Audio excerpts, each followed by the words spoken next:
Hi, welcome to another one of my videos. My name is David, or as Amanda loves to call me, Babe. This video today is called Laugh or Die. I'm going to start off with a poem and I'll explain what I mean by each verse. My mother used to tell me, anyone without a sense of humour should be shot on sight. I stick to that belief. Hope I haven't given you a fright. Sick, sad, laughter is the best medicine, so have a good dose now. Doctors and psychiatrists would go broke. Of that I will avow. Crime, cruelty and injustice has been happening for thousands of years. That will continue to happen, but don't let it fill your eyes with tears. In the face of pain and suffering, think of the fun times you've had. That way, life is more pleasurable and sustainable. It ain't half bad. When you do something wrong, don't feel sorry for yourself or cry. It's healthier to laugh at mistakes, even yours. So please try. Counsellors say, don't put yourself down. I don't want to see a frown. Have the courage to tell jokes on stage. Don't think about it. Do it before I get into a rage. Astrology helps you find out a lot about yourself and others. I'll demonstrate in a fun way, just for you, my fellow sisters and brothers. Let's look at verse 1 again. My mother used to say, anyone without a sense of humour should be shot on sight. I stick to that belief. I hope I haven't given you a fright.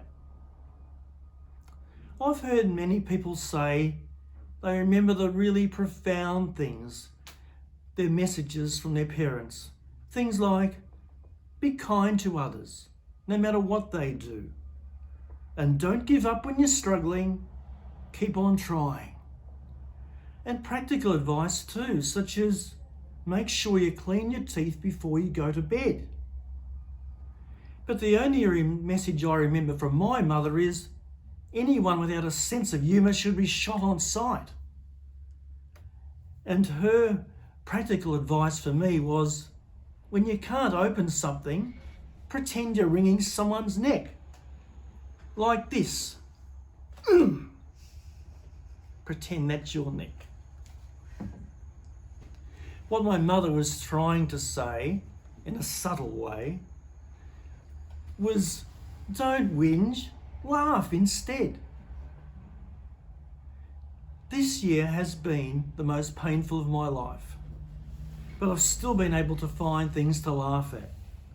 For instance, at the post office a couple of weeks ago, I saw a sign which read, "Smile, you're on camera."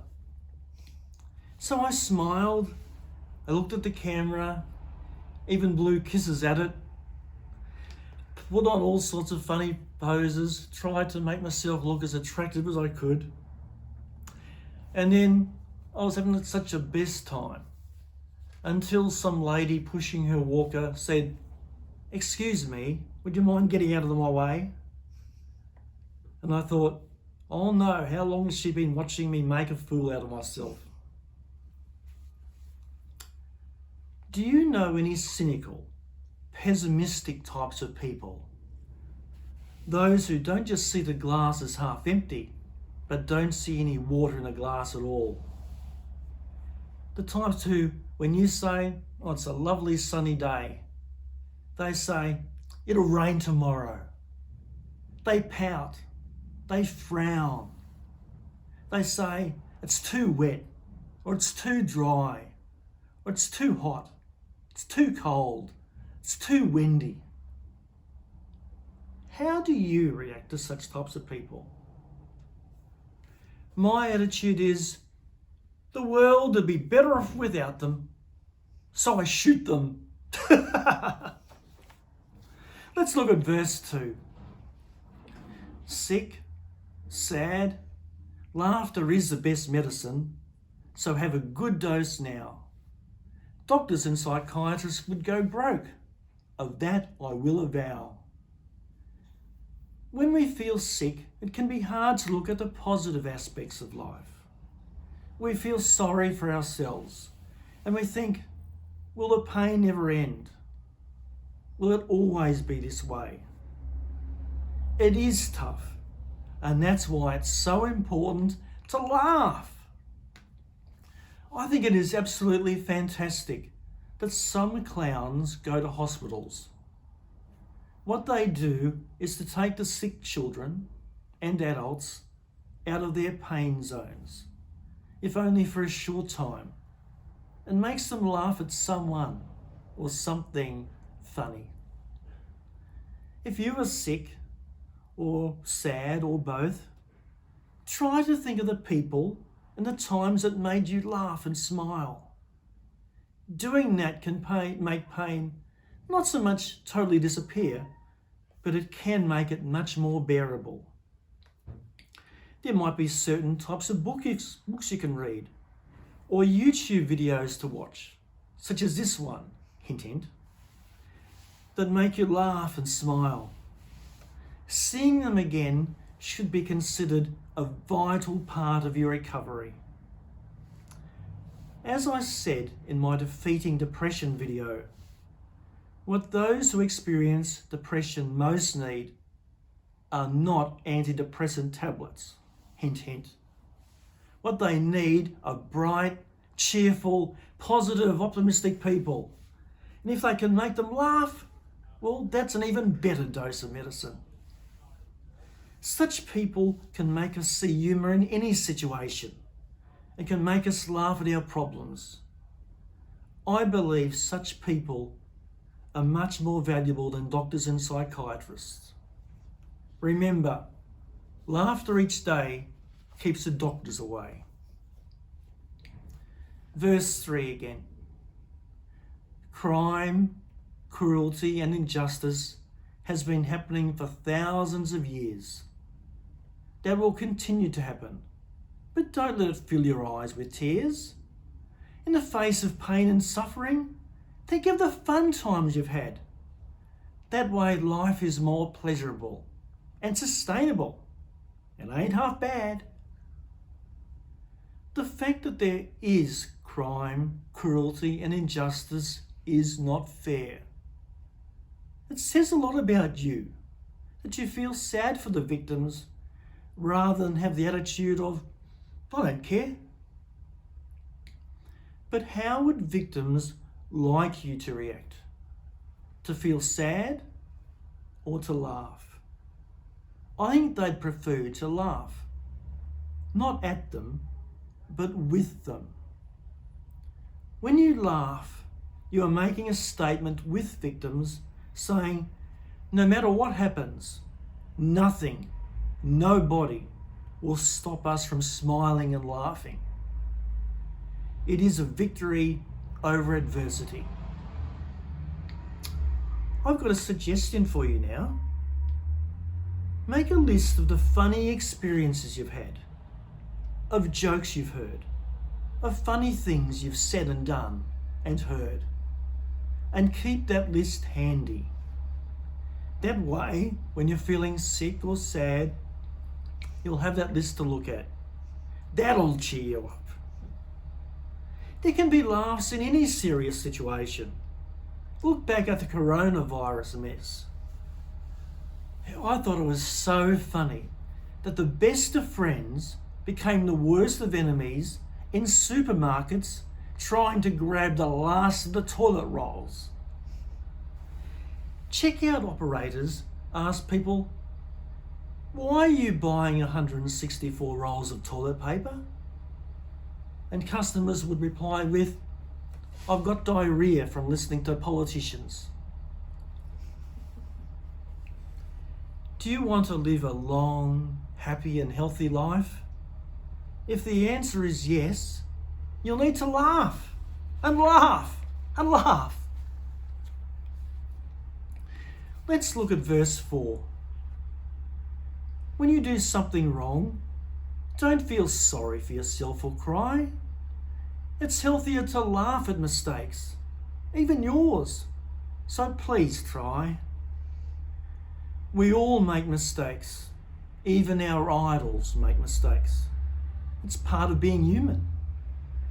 Mistakes are opportunities to learn from, to grow, and to laugh at ourselves. For example, as I said in my exercise or die video, I was doing what Pisces folk do best, daydreaming, when I was running and I ran straight into a tree. It taught me to be more alert, but every time I see that tree, I laugh. You might have been really keen on someone, but were too shy to ask if they were interested in you.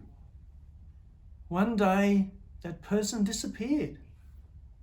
You might think, oh, if only I'd had the courage to speak up earlier, my life would have turned out so much better. I'd be the happiest person in all creation, married to the perfect person and have the perfect children. Life would have been so fantastic. And you might regret not having had the courage to speak out for the rest of your life and really regret that. But on the other hand, you can laugh and think, if I had ended up with that object of my desires, I might have discovered they ended up being one of the most boring, hideous toads that ever lived. And as for the children,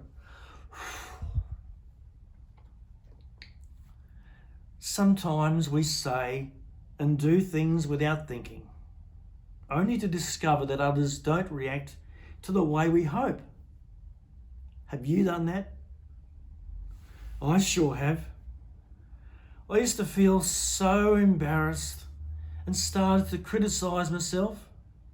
But now I say to myself, hey babe, if I was to plan every word I was going to say and every action, you know what? I may as well not even have a mouth. I've got a quote for you. The more often you laugh at your mistakes, the less mistakes you'll make.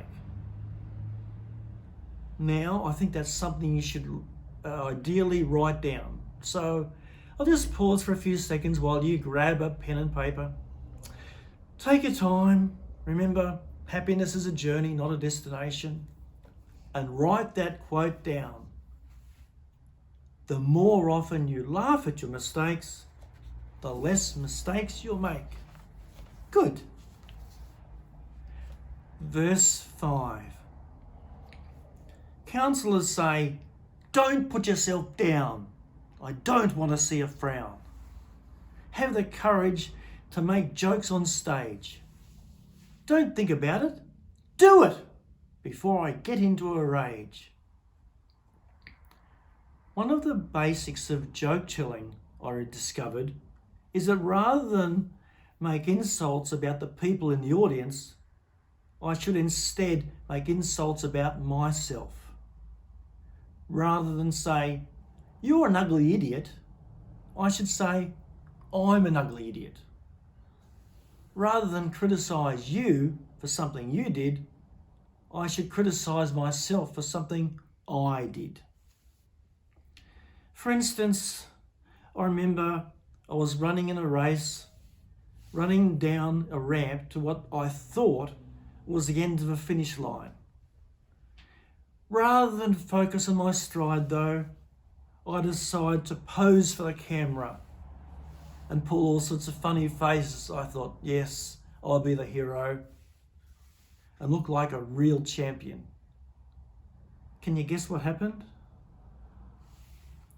I lost stride, tripped and ran straight over the cameraman. Ouch. I've rarely been so embarrassed in my life. Whoever came up with the expression, pride comes before a fall, should have told me that before the race.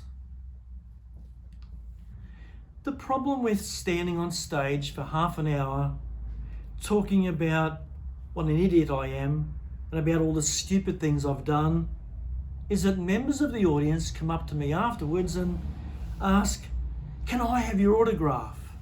Can I buy you a beer? Can I kiss your toes?" Well, they don't really ask if they can kiss my toes. But if you want to, you certainly can. And what I do, I promise you, I wash my toes with soap and water every night.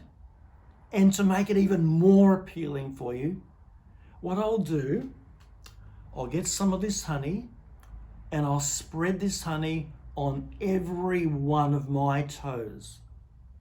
So that way, whichever toes you kiss, it'll be a sweet experience for you. I bet you can't wait. Just imagine. Audience members also ask, "How are you after saying those wonderful, funny things?" And I say, "Desperately in need of counselling. After all, I've just spent half an hour saying all these horrible things about myself, talking myself down. I've never felt so miserable in my life." No wonder counsellors tell their clients to go up on stage and tell jokes. Without it, counsellors would go broke. Before I get on to my final verse, there's something else which is extremely important to tell you about. The first is, could you please do me a favour?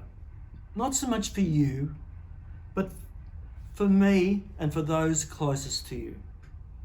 Now, it's been an ambition of mine for as long as I can remember, but bear in mind I do suffer from amnesia, to say or do something that will make someone laugh so much they'll have a heart attack and die.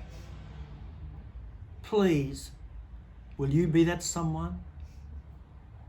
It would be a great way to go, an exciting way to go. At your funeral, loved ones and passers-by, instead of saying, "You're a kind person who never had a hard word to say about anyone. You never made a mistake, and you worked hard all your life, and you treated all your partners with loyalty." Instead, what they would say is, "It was so funny that you died laughing. You laughed at us, and we laughed at you. And all of us here, including all your children, and your grandchildren, and your stepchildren, and your foster children, and your illegitimate children, will remember you forever for the way you died. But if you died in a boring way, you wouldn't." And just think how great it would be in heaven. You'd ask your old friends and new ones, what happened to them? They'd say things like, "Oh, had a heart attack, died of a stroke, got murdered by my partner's lover." But when you say that you died laughing, they'd say, "Way to go." You'd receive so many spiritual high fives and handshakes and kisses from true angels. Now, if that's not tempting enough, I've got a special once only offer. Now, if you died laughing today from watching this video, see my contact details in a bio at the end of the video and write some comments such as, "I died laughing. It was the best thing I could have ever done in my whole life. I should have done it years ago." If you do that, I promise when I get to heaven, I'll buy you a coffee, a special spiritual blend. Just imagine. Now for the final verse. Astrology helps you find out more about yourself and others. I'll demonstrate in a fun way just for you my fellow sisters and brothers. Now this is how those of each zodiac sign dunk their biscuits into water. So, are you ready for this? Here we go.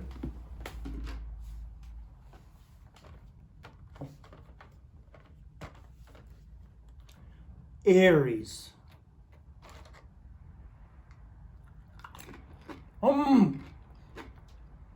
Right. So I've dunked, right? Satisfied? I've got more important things to do. It's so hard being first all the time. Taurus.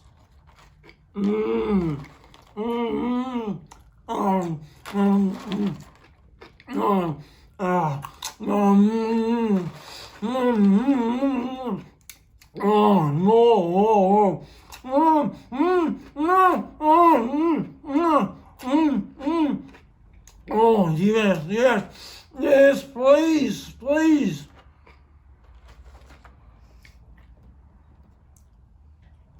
Gemini. Hello. Did you hear the latest gossip? I saw a friend of mine who was walking down the street and he's looking at this lady. He pretended he didn't know her. And to make it even more suspicious, this lady pretended she didn't know him. But I could tell by the way they didn't look at each other, I knew they were both having an affair with each other. I just can't wait to tell everyone. So remember, tell everyone about what my friend did. Cancer. Oh, I know I'm going to dunk wrong. I suppose I should even try. Why do I do this? I do everything wrong. I suppose I'll have to try. Let's see. Let's see. I'll get this biscuit. I'm supposed to put it down into the... Oh, I'm shaking. I can't do... I knew I'd do it wrong. Please don't feel too bad. I'm sorry. Leo. I do not dunk. Dunking is below me. I have more important things to do, such as making myself look even more attractive. Leos have a reputation, a well-earned reputation for being the most beautiful sign in the zodiac. Virgo. No. You're doing it all wrong. You do everything wrong. You do not dunk that way. You shouldn't have even been born. You made mistakes from the time you were born. And even that was a mistake by your parents. Look, this is the correct standard dunking procedure. First of all, you hold the biscuit at an angle of 45 degrees. You hold a container which has water. Then you dunk the biscuit into water for 3.5 seconds. 1, 2, 3.5. Then you put it into your mouth and chew. That's how you dunk. Libra.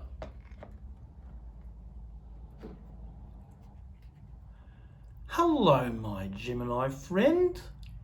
I heard what you said about me, so I've got a couple of questions for you. Question 1. Do you want to be stabbed in the back slowly or quickly? Question 2. Do you want to be stabbed in the back with a knife or with a sword?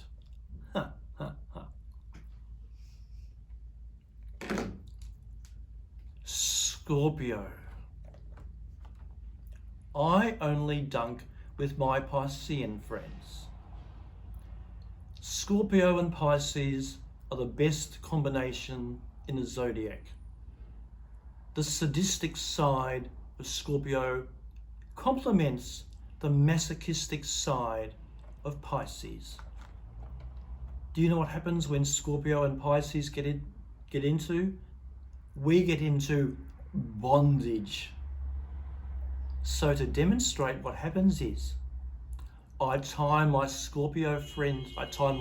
Pisces friend up with rope, and then I make sure their mouth is fully closed, and then I open it again in a painful way, and I pour hot water and tea into their mouth, and then I get a biscuit and I put it into their mouth, causing as much pain as possible. What comes out is a lot of their blood. It is so beautiful. Now, for safety reasons, I need to say this. Do not try that at home. And remember, dunk responsibly. Sagittarius. Oh, I gotta laugh. You gotta laugh. You must laugh. I heard a great joke the other day. There were two climate change activists. I think they were activists. No, they were morons. Or was it climate change lunatics? Or the same thing anyway. And they were stranded on an iceberg. And you know what happened? What one climate change activist or lunatic said to the other? We're in luck. Here comes the Titanic.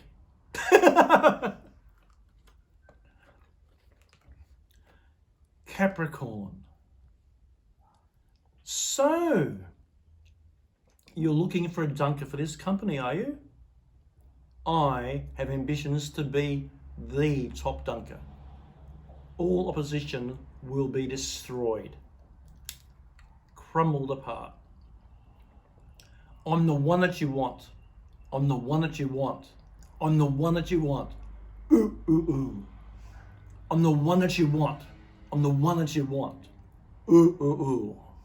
I'm the one that you want. I'm the one that you want. Ooh, ooh, ooh. Oh, yes, indeed. Now, what about Aquarius? I don't like doing things the way other people do it. Rather than doing the boring way of having a biscuit, putting into a cup of water and putting into my mouth, I'd rather do it my way. So instead, I'm getting a mandarin, put it into tomato sauce, and put it over my nose.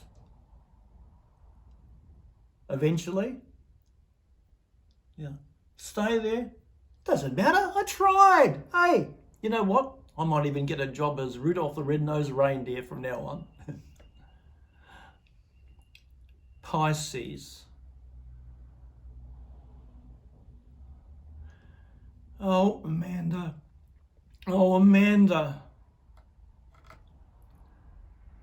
Oh. Somewhere over the rainbow, skies are blue, and the dreams that you dare to dream really do come true. Oh, Amanda. So how well have you been paying attention to this broadcast? I've got some questions for you. Question 1. If you can't open something, what do you do? A. Open it with a sledgehammer. B. Give up. Or C. Pretend you're wringing someone's neck. The answer is pretend you're wringing someone's neck. Question 2. Mistakes or opportunities to A. Learn from, B. Grow, or C. Laugh at yourself. The answer is all of the above. Question 3. Do you want to kiss me A, on my lips, B, on my elbows, or C, on my toes, with my toes covered in honey? The answer is C. You want to kiss me on my toes covered in honey. And I have got a vacancy for you next week. Question 4. Where will I buy you a coffee? A, at a coffee shop, B, at a hairdresser, or C, in heaven? The answer is in heaven. Question 5. Which sign am I? A, Taurus, B, Scorpio, or C, Pisces? The answer is all of the above. No, it's Pisces. Now, thank you so much for watching this video. If you've got any questions or comments, I'd love to hear from you. And I do mean love. How do you do that? See my contact details in the bio below. And remember, you've got a choice now. Laugh or die. Thanks again.